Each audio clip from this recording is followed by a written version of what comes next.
Halo semuanya, selamat datang kembali. Pada kesempatan kali ini, saya akan menjelaskan sekaligus membahas tentang rangkaian RLC. Baik, pertama-tama, rangkaian RLC adalah rangkaian yang terdiri dari hambatan,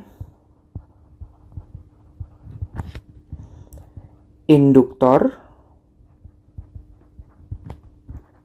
dan kapasitor. Contohnya adalah seperti ini. Dalam satu rangkaian, lalu ada hambatan, yang kedua ada induktor,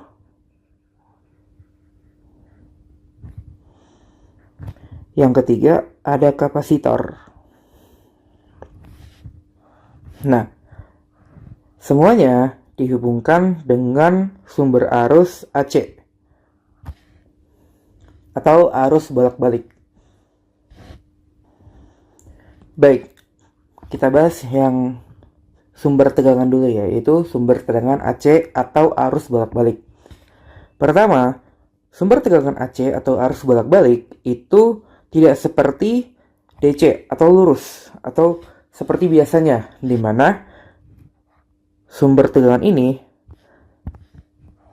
nilai dari tegangan dan arusnya itu berubah-ubah membentuk fungsi sinusoidal, sehingga terdapat tegangan biasa atau tegangan bolak-balik dan tegangan efektif. Tegangan bolak-balik dan tegangan efektif.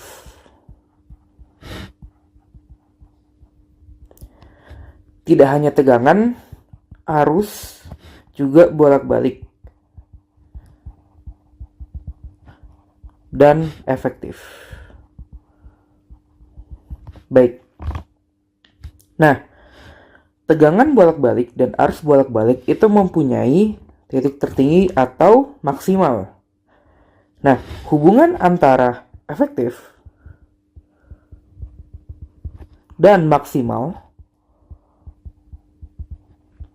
adalah tegangan efektif sama dengan tegangan maksimal dibagi akar 2.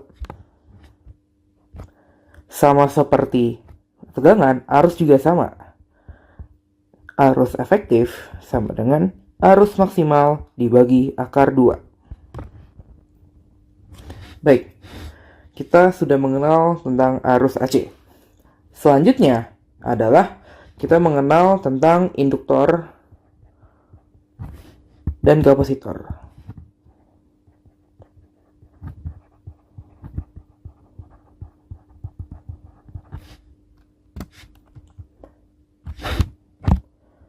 Induktor dan kapasitor itu memiliki hambatan dalam. Maksudnya, jika induktor dan kapasitor diberi tegangan AC, maka dia akan menghasilkan suatu hambatan di listrik. Nah, hambatan tersebut disebut reaktansi induktif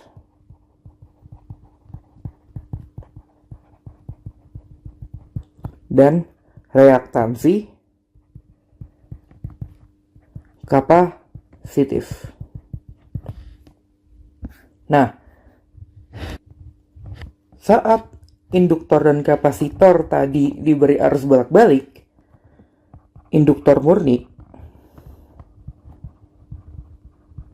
mendahului 90 derajat dari arus. Dan kapasitor murni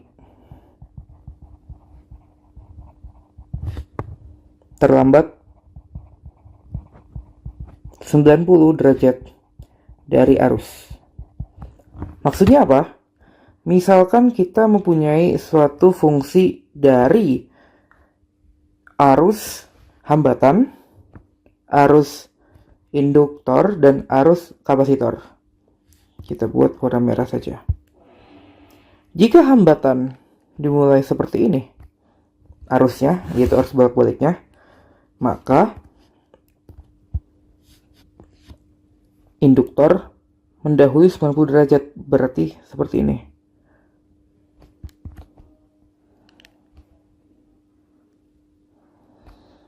Nah, tetapi kapasitor terlambat 90 derajat, berarti seperti ini.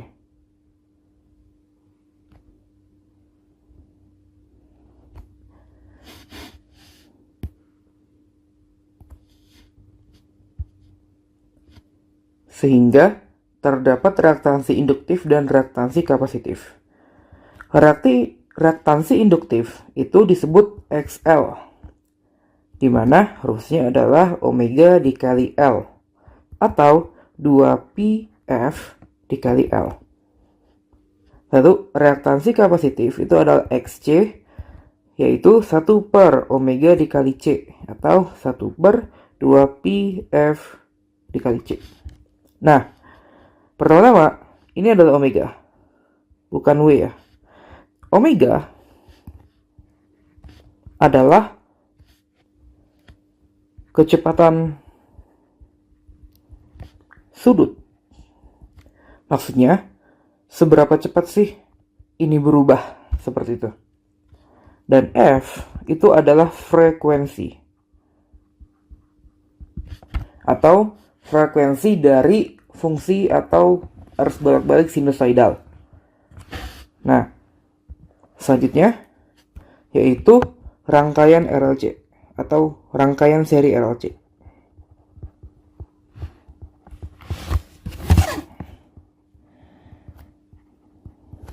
Nah, sama seperti sebelumnya, rangkaian seri RLC adalah rangkaian seri yang terdiri dari hambatan, induktor, dan kapasitor.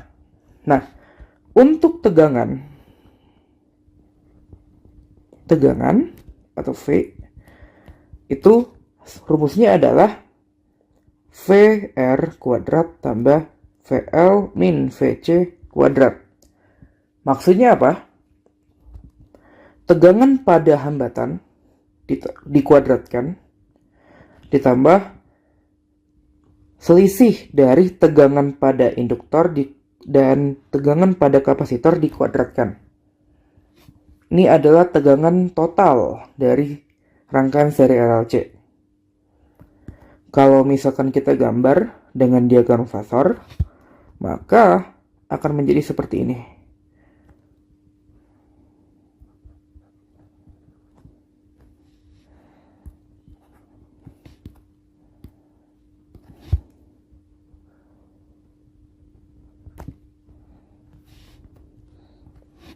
Dan warna ini.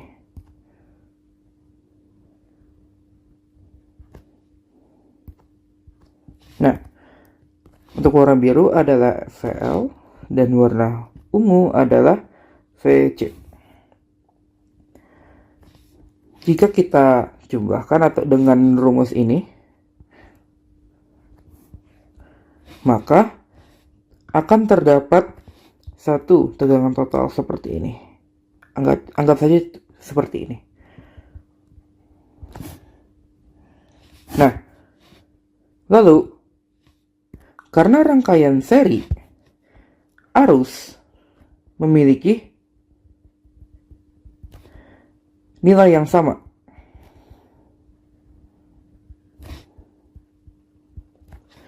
Baik itu hambatan, baik itu induktor ataupun kapasitor. Dan arus ini selalu searah dengan tegangan dari hambatan. Sehingga jika kita ingin mencari sudut di antara tegangan total dengan arus, maka menggunakan rumus ini. Tan theta sama dengan VL min VC per VR. Itu. Selanjutnya adalah kita membahas tentang hambatan total.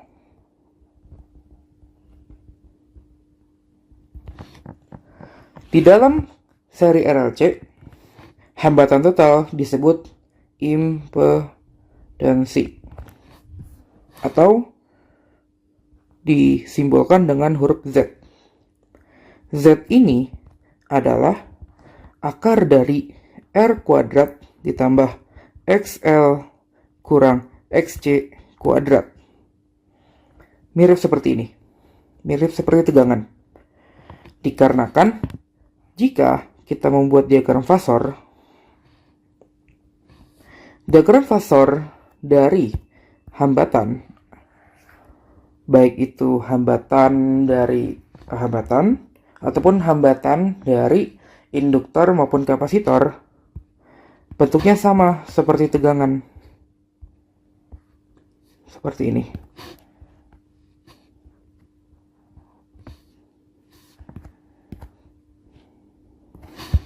Ini adalah XL, ini adalah XC, ini adalah Z. Seperti itu. Kenapa bisa sama? Dikarenakan terdapat satu hubungan di mana VR sama dengan I dikali R dan VL sama dengan I dikali XL serta VC sama dengan I dikali XC. Baik.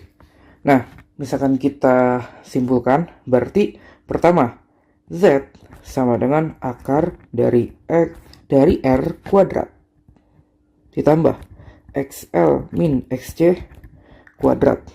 Oke. Kedua, I dari hambatan atau dari R sama dengan I dari induktor sama dengan I dari kapasitor. Dan VR sama dengan I dikali R, VC sama dengan I dikali XC, dan VL sama dengan I dikali XL. Seperti itu.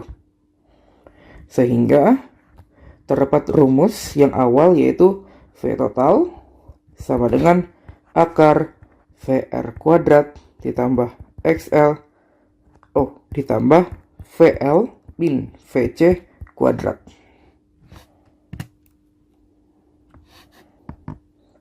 Dan terakhir yaitu tan theta sama dengan VL min VC per VR atau XL min XC per R. Seperti itu. Nah, terdapat beberapa kasus khusus di mana jika XL lebih besar daripada XC, maka tegangan mendahului arus. Jika XL kurang dari XC, maka tegangan tertinggal. Nah, maksudnya mendahului atau tertinggal itu besarnya adalah theta. Dan jika XL sama dengan XC, maka ada kriteria khusus yaitu resonansi. Baik, jadi di resonansi itu syaratnya adalah XL sama dengan XC. Sehingga omega dikali L sama dengan 1 per omega dikali C. Omega bisa kita pecah menjadi 2πf dikali L sama dengan 1 per 2πf dikali C. Jika kita kali silang, berarti 2π kuadrat dikali F kuadrat dikali C dikali L sama dengan 1. Atau F kuadrat sama dengan akar.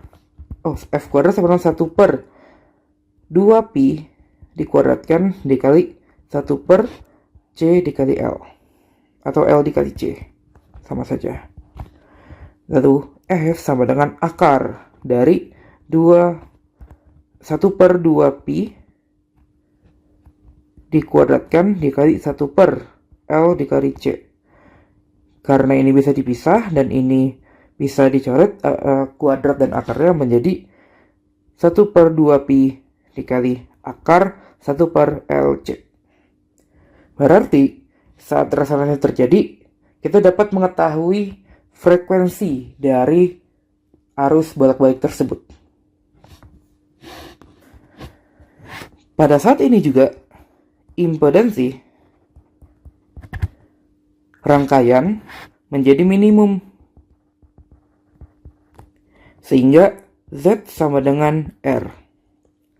Dan arus menjadi maksimum, yaitu I sama dengan V per R. Terakhir adalah daya.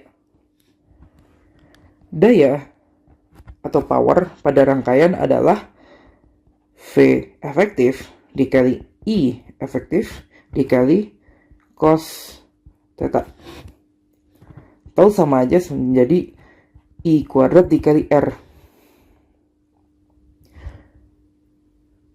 Dengan cos theta sama dengan R per Z atau VR per V.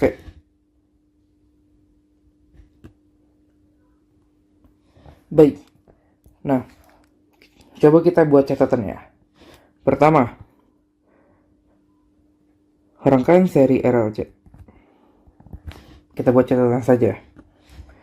Oke, catatan pertama adalah karena ini arus bolak-balik, terdapat tegangan maksimum dan arus maksimum. Selain itu, terdapat juga tegangan efektif dan arus efektif.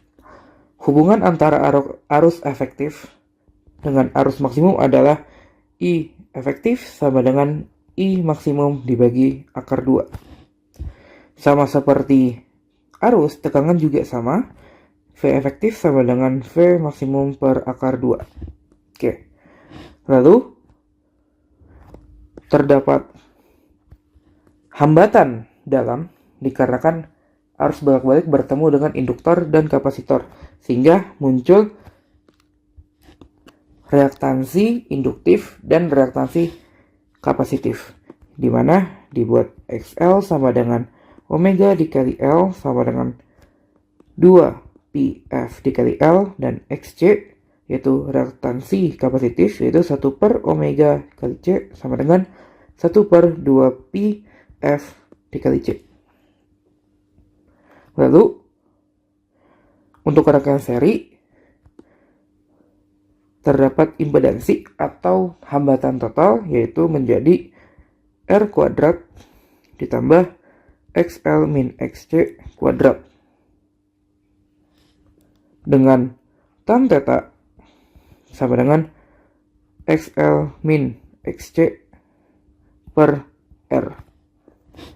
Selanjutnya, terdapat hubungan antara VR dengan I, yaitu VR sama dengan I dikali R, VC sama dengan I dikali C, dan VL sama dengan I dikali L.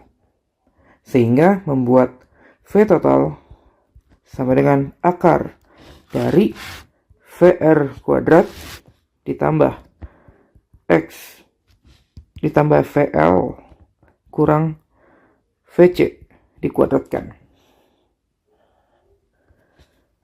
Terakhir, kita pindahkan saja dulu di sini.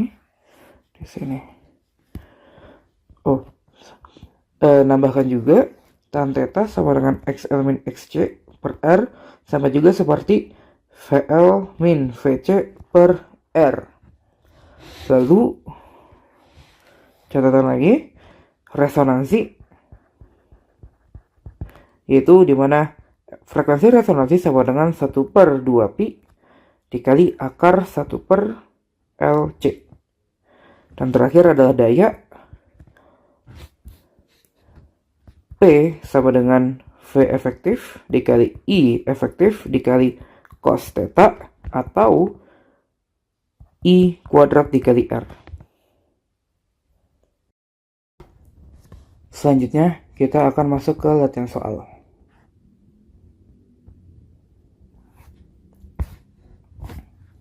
Baik, pertama, soal nomor 1.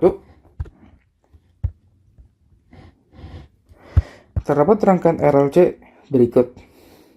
A, B, C, D. Oke, dengan arus bolak-balik. Oke, pertama kita harus cari informasi yang bisa kita dapatkan, yaitu hambatan itu adalah 6 ohm, induktansi adalah 96 mili Henry atau 96 kali 10 pangkat min 3 Henry. Lalu kapasitansi yaitu 2000 mikrofarad atau 2 kali 10 pangkat min 3 farad. Oke, selanjutnya terdapat tegangan yaitu 120 volt dan omega sama dengan 125 radian per sekon.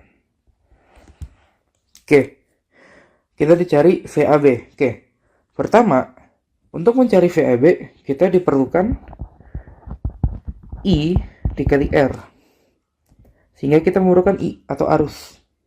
Karena VAB ini adalah tegangan pada hambatan, maka dikali R. Tapi kita tetap butuh arus. Nah, cara mencari arus apa? I sama dengan V total dibagi Z. Nah, Z sama dengan akar dari R kuadrat plus XL min XC kuadrat. Lalu kita juga butuh XL dan XC. Baik. Nah, kita sudah tahu nih apa yang diketahui, lalu apa yang dicari. Maka langsung bisa kita kerjakan. Saya kotakin dulu yang diketahui, lalu yang dicari. Oke. Mungkin di sebelah sini saja. Biar lebih banyak space. Oke.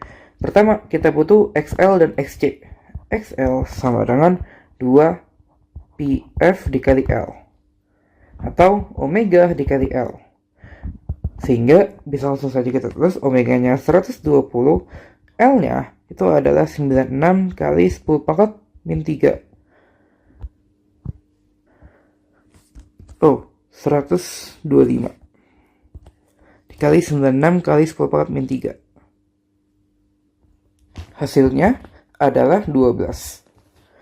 Lalu XC di sini saja sama dengan 1 per omega dikali C, atau jadi 1 per 125 dikali 2 kali 10 pangkat min 3 menjadi 4. Nah, sudah dapat XL dan XC-nya, maka langsung ke tahap nomor 2, yaitu mencari Z. Z sama dengan akar R kuadrat tambah XL min XC dikuadratkan menjadi 6 kuadrat ditambah 12 min 4 kuadrat, atau 6 kuadrat tambah 8 kuadrat, karena ini triple Pythagoras menjadi 10. Oke, kita dapat Z-nya, berarti tinggal cari I. I sama dengan V per Z atau V total. Oke, lalu V totalnya adalah 120 dibagi Z-nya yaitu 10 menjadi 12. Terakhir, keempat, kita mencari VAB. VAB atau VR, maka I dikali R. Jadi I-nya adalah 12, R-nya adalah 6. Maka 12 kali 6 berarti 72. Maka potensial dari VAB itu adalah 72 volt. Seperti itu. Ingat lagi, jika ada soal, kita harus mencari tahu apa yang kita ketahui, lalu yang ditanya. Sehingga kita bisa tahu nih, yang pertama harus kita lakukan tuh apa, gitu. Lalu, soal nomor 2. Sebuah rangkaian resistor dan induktor di seri dengan hambatan 12 ohm dihubungkan ke sumber DC, sehingga mengalir arus 2A. Jika menghasilkan dengan faktor seperti berikut. Tentukan ujung-ujung induktor L. Oke. Baik. Pertama-tama, kita harus cari tahu informasi yang kita ketahui. Pertama, Hambatan itu 120 ohm. Berarti R sama dengan 120 ohm. Lalu I sama dengan 2A. Lalu kita dikasih gambar nih. Kalau misalkan kita lihat gambarnya, ini kan ada sudut. Berarti theta sama dengan 37 derajat. Oke. Yang ditanya adalah V dari L. V dari L itu adalah I dikali XL. Oke. Dan XL itu adalah reaktansi induktif. Nah, kalau kita punya theta, berarti kita menggunakan rumus tan theta sama dengan XL min XC per R. Nah, di sini kan tidak ada XC ya, berarti anggap saja X-nya 0. Maka XL per R.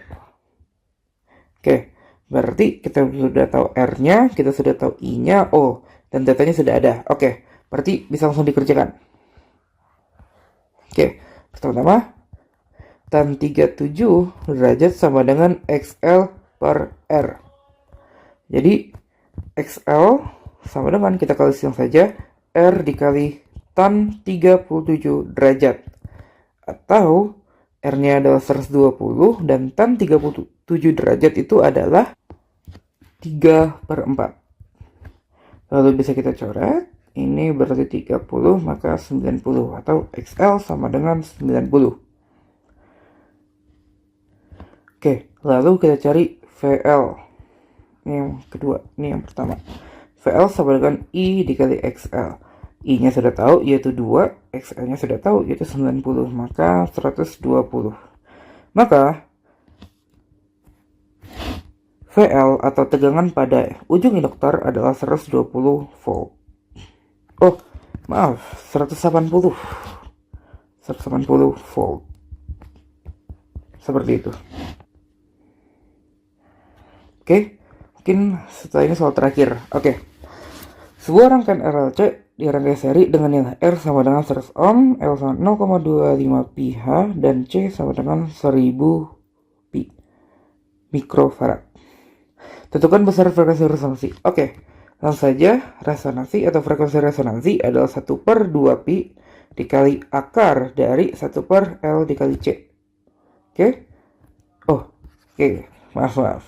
Kita tulis dulu ya. R sama dengan 100 ohm, L sama dengan 0,25 pH, dan C sama dengan 100 per pi dikali atau mikrofarad atau kali 10 pangkat min 6.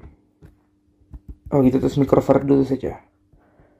Atau 10 pangkat min 3 per pi.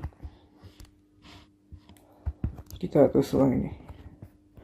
0,25. Oke. Lalu yang ditanya adalah FR. FR itu adalah 1/2 pi dikali akar dari 1/LC. Oke? Maka tinggal kita masukkan saja. Menjadi, atau kita langsung buat kotak lagi. Maka FR sama dengan 1/2 pi dikali akar dari 1/, L-nya adalah 0,25 pH. Lalu C-nya itu adalah 10 pangkat min 3 per pi, atau pi-nya bisa ditaruh di atas. Ini bisa dicoret.